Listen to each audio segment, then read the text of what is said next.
Welcome to Van Tate's Sports Office, an in-depth look at the world of sports, featuring exclusive interviews with our KRQE News Sports Director, Van Tate, sponsored by Caesars Sportsbook at Route 66 Casino. You can probably look around the room and tell what this sports office is about. You see isotope stuff all over the place. General Manager John Traub is here, Isotopes General Manager, and John, it's already here. It's already here, Van. The off-season comes and goes so quickly, and then all of a sudden you got blue sky and warm weather, and opening day's right here, so we're excited. You're hoping that we don't get those winds. Man, what was that the other day? You know, like when we had all those. It's springtime in Albuquerque. I know you're new here. I know you haven't been here very much. Right. But springtime in Albuquerque is unbelievable with the winds. So, you know, we're giving away this beanie on opening night because you know it's probably going to be a little chilly and maybe some windy on that night too. So We're always prepared in the springtime for unpredictable weather. So that's nice. That's the opening night beanie, guys, like right there. And who inspired this one? The weatherman, because it is cold, so we often give away a blanket or something of substance like that to protect people from the cold weather. So our friends at Gonstad, they partnered with us to give away these Orbit beanies. These are awesome for the first 3,000 fans coming through the gates on opening night. You should put it on. It would look great. Oh, you're right. Well, like while since we just right out the gate started talking about some of the promotions and stuff like that, why don't we just talk about what else we got here? Van, this is just a little microcosm of everything that we have. As you know, we have all ththese different identities that we've created. Yes, a new one this year. A new one called the Duke City 505, and here's a great jersey that is available in our store. We've got some great merchandise this year. We've got a brand new store that's been fully remodeled. It looks amazing. The first time in 23 years that our store has a new look, so we're excited for the fans to be able to see that. But the Duke City 505 branding on that sleeve right there, you could fold it over if you want. Show people the 505 brand on the sleeve. It's that's really an homage to the Albuquerque culture and people's roots here. It's our city roots collection. Yeah, it's pretty slick. Our mariachis, we have several different mariachi versions of our jerseys and different theme nights that we do with our mariachis. This one is with our red and green chilies that we debuted last year on Cinco de Mayo. This year we're not home on the 5th, but we're home on the 4th, which is Sunday afternoon. So Cuatro de Mayo this year. Right. And then we've got jerseys, we've got ponchos that were given away during the first Mariachis game on April the 5th. We're giving away a Duke City Baseball Club flag on the first Duke City night, which is the next homestand, the second homestand in April. So a little bit of everything. And, minor league baseball is all about promotions. It's all about giveaways. It's all about that fun entertainment. And so this is just like I said, a little microcosm of what we have to deliver this year. And in the midst of that, they're going to be playing baseball. Yeah. They're going to say play ball. And what are we talking about this year? Like, to get fans excited about the roster and different guys coming through or some of the same guys coming through. There are probably going to be some very familiar faces coming through, but I think it's going to be a young club. And we've been told by the Rockies, the Rockies are the ones who control the roster, right? We don't draft players. We don't sign players or trade players. We give them a place to play. The Rockies give the players, a home here in Albuquerque, and we try to take care of them the best we can. Right.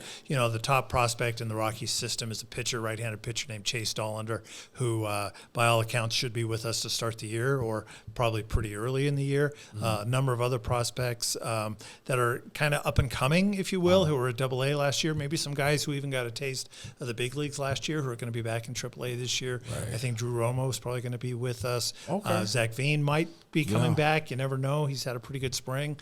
Just a number of guys. So Dollander is a guy who I'm personally excited to see and see him climb the hill. And he's a young guy. I think it's only his third year in professional baseball. And to be at AAA is going to be a pretty special accomplishment for him. Did you guys already warn him about how the ball flies Nope. here? We don't tell anybody about that. Why? Otherwise, they'd probably not get on the plane. So we got to make sure that we keep some surprises for them. But no, Albuquerque's a tough pitching environment. There's no question. But so is Denver, and that's why the Rockies really like being affiliated here. It's one of the reasons because of the elevation. Yeah, and they got to learn how to pitch at elevation. That's part of the deal. And it's a challenge. There's no question. This whole league is full of high altitude, high elevation cities like Vegas and Reno and Salt Lake and other ones that the ball flies. So you got to, a ground ball never left the ballpark. So if a guy can keep the ball, if the guy can keep the ball down and keep the ball on the ground, he's going to have some success. Speaking of on that, don't you think that coming here and knowing that the ball flies, it's going to make them a better pitcher all the way around when they leave? I mean, there's some guys that you look at some of the guys who've left in the past that have, like Freeland or somebody like that, they end up being pretty solid. What I think it does here, Van, more than anything, it tests their mental toughness and it helps develop their mental toughness because, sometimes balls just, that would not go out in any other ballpark are flying out of the yard here. And the key is to not walk hitters. Right. Because the more free passes you give, the more base runners you have, it's a lot easier to come back from a solo home run than it is to give up a 3-run home run or a grand slam or in a key situation. So it puts pitchers in difficult situations in games, and the ones who can battle through that and be successful, those are generally the ones who go on to have pretty substantial major league careers. I mean, there's a number of pitchers in the big leagues who struggled here, but learned and then went to the big leagues and have really had some pretty nice careers. So all-star pitchers and guys like Kenley Jansen was here, if you recall, not as a pitcher, but he learned from the catching position when he was a catcher here. He learned about pitching at altitude. You think of guys like Kyle Freeland, like you said, John Gray, just a number of other guys who have gone on to have pretty special big league careers. So it is a tough place, but in a sense, it's kind of by design why the Rockies are here. Speaking of big leagues, when are we going to see another big league team come through here? I know sometimes they come and play an exhibition game, and that's been good in the past. The most successful one I remember that first Marlins game when D-Train was pitching, and man, it was like you needed a shoehorn to get another person in the park. That was awesome, wasn't it? I want to say that was April 4th, 2004, and I believe it was about 45 degrees, and the wind was blowing about 20 miles an hour. And it was packed. You could not see a blade of grass on the berm. There was not an empty seat in the ballpark. It was really an amazing day. Yeah. It was right before the start of the 2004 season. The Marlins, I should say, won the World Series in 2003, and they brought the World Series trophy, and it was just a really special vibe. That was going into our second year. We've had Major League Spring Training games, exhibition games in 2005, 2010, 2019. The Rockies were here on a Monday afternoon. It was March 25th, and we were a little bit nervous about what a Monday afternoon game would be. Also packed. Yeah. I mean, we had about almost 13,000 people in the ballpark for a Monday afternoon, and it wasn't even spring break. So it was, we work on it all the time, and it's something that we would love to have happen. A lot of things need to fall into place for clubs to be able to come here, and we never give up. We ask every season for. It doesn't just have to be our major league affiliate. It can be anybody who comes through. And sometimes we're more successful. Sometimes we gain traction with it a little bit more than others. This year we weren't able to make it happen just because of the Rockies' spring training schedule. They break from Scottsdale and actually go to Florida for a couple of spring training games against the Twins. So just not available this year, but we're always working on it for sure. The conversation is just getting started. We have more on the other side. Dollar hot dog night. Dollar Dog Night. We got 2 of them on the schedule. I know you'll be there because I know you love that night. No, you know what? If I even get a glimpse of somebody eating a hot dog, I'll just start. I can't eat hot dogs, man. Oh my goodness. Yeah. Maybe it's aversion therapy or something like that. Well, when I see, I always have fun putting out the numbers and stuff like that, but to actually, when I'm seeing people eating hot dogs and stuff like that, I'm just like, oh, where's the trash can? I mean, if I even touch a hot dog, man, I start sweating, man. I can't eat one. I think the fans really love the Dollar Dog Night. I know. Every year we've been doing these. We do usually 2. Yeah. Sometimes we've done 1. Sometimes we do 3. And we're selling thousands of hot dogs on these nights. One usually in April, one often in June or early July or something. And it's great. People love it. It's a great way to come to the ballpark. They save their coins and come and they load up, and they can feed quite a few people on dollar dog night. How many dogs do you know about one person getting and consuming? Oh my gosh. Is I don't know. there anybody in the park who may have gone like 30 dogs? I wouldn't be surprised. Surprised. I don't know for sure, but it wouldn't surprise me. We need to follow that guy 24 hours. Oh my gosh. He probably won't be hard to find. I think I know where we can locate him.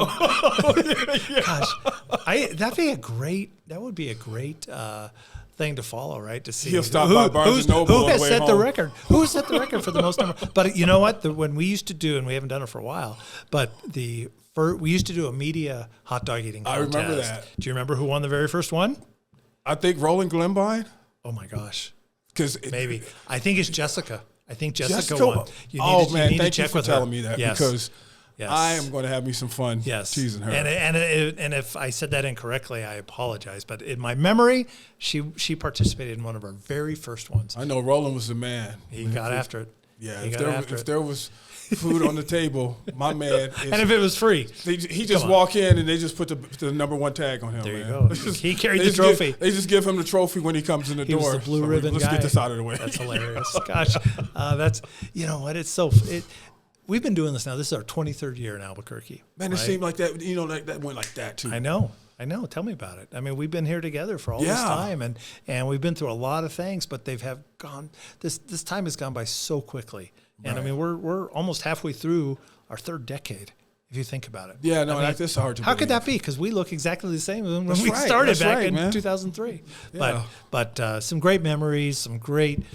We've had great times at the ballpark. We've seen some great players. We've had great fan support. This year, we're going to have fan number 12 million come through the gates later on in the year. What is that? What can fan number 12 million look forward to? Because they can look forward to being celebrated like it's just a special accomplishment, not just for that person, but it's emblematic of just the success of the Isotopes in the community and how important we've become into to be a part of the quality of life in this community as long as we have, and to be part of the fabric of the community. That's really what we're celebrating. So some lucky fan will be walking through the gates and they'll have no clue why we're celebrating. I was them. expecting you to look into the camera like the guy who used to do the Men's Warehouse commercial. So you're going to like the way you look, like you're going to want to be the 12 million fan.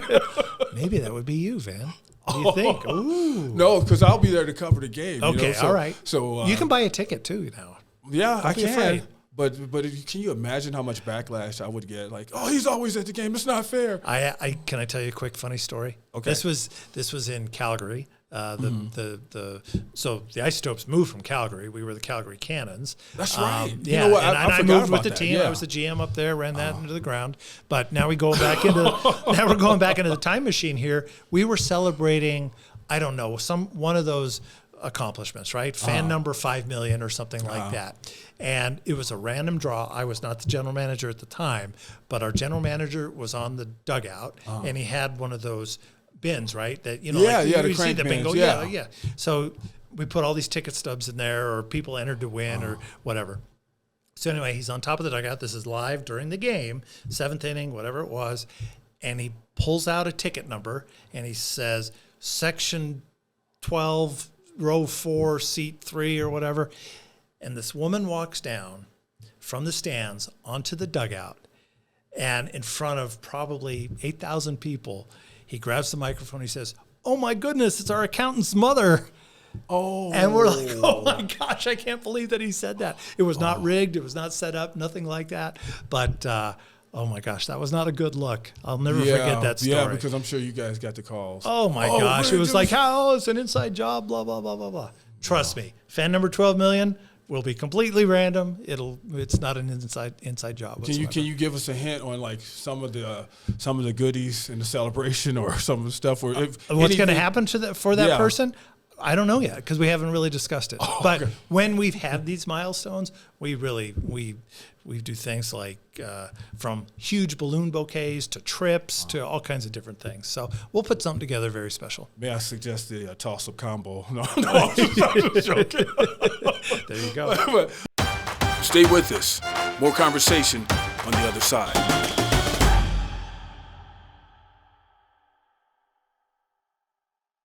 We'll get back to the episode in a moment. Monica Wicki here, host of New Mexico Living. I wanted to let you know that this episode is sponsored by Route 66 Casino and Caesars Sportsbook. If you love sports and like having a little action on the game, Caesars Sportsbook is your go-to destination. For rewards and more info, go to Route66Casino.com. Now back to the episode. So fan number 12 million, and then another thing that you guys are going to do, you always, every year, have all of this different food. You know, like you guys emerge from like a candy bar with the mashed potatoes or whatever. What's special coming up? Or candy bar with mashed potatoes. I think you're on to something. I love that concept.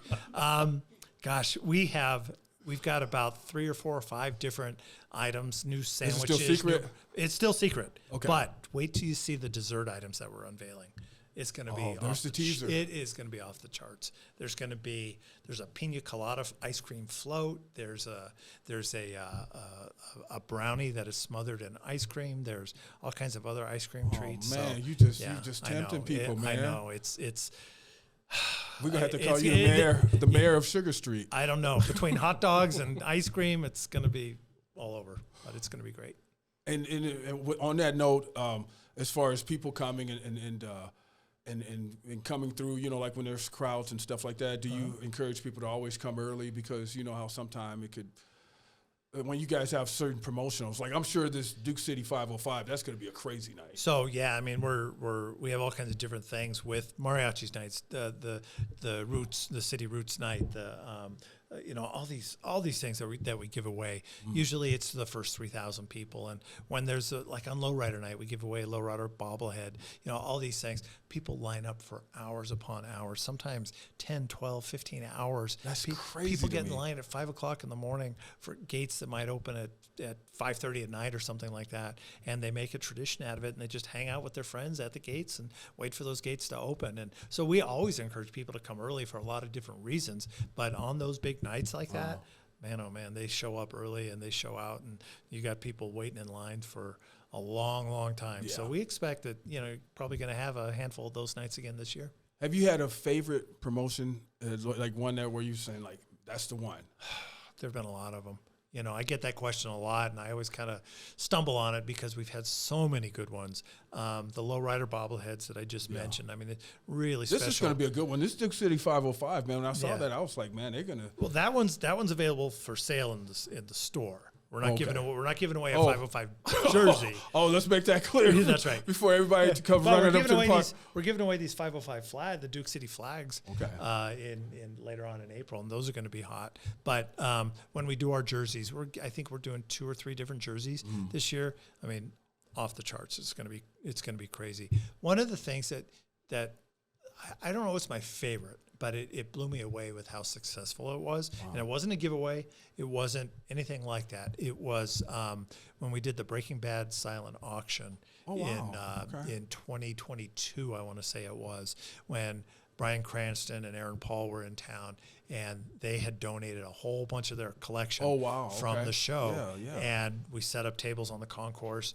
They ended up raising over $100,000 for some local charities. It was unbelievable. That's a great story. And when Brian called me in, I think it was Easter Sunday, in fact.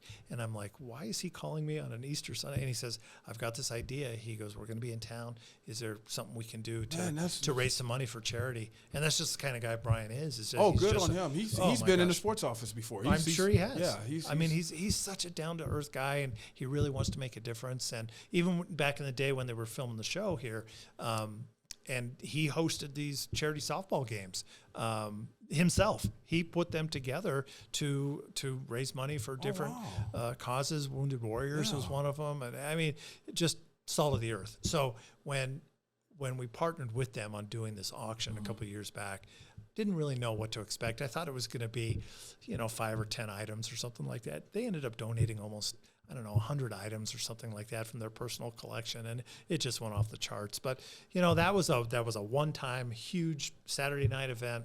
The very first mariachis game we did when we had almost 17,000 people in the ballpark in 2018, that was ginormous. But I mean, there've been so many of them that if you they all sort of blend together after a while. But there's opening night back in 2003 was just special because opening a brand new ballpark after baseball was gone from Albuquerque for 2 years.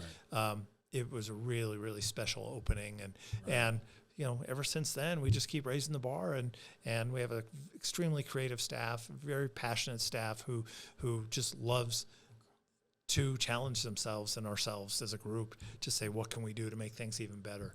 And so that's one of the reasons why it's so hard to remember, because they all just keep getting better and better. But even partnering with the lowrider community like we have, and this year Robin Blast designed the bobblehead.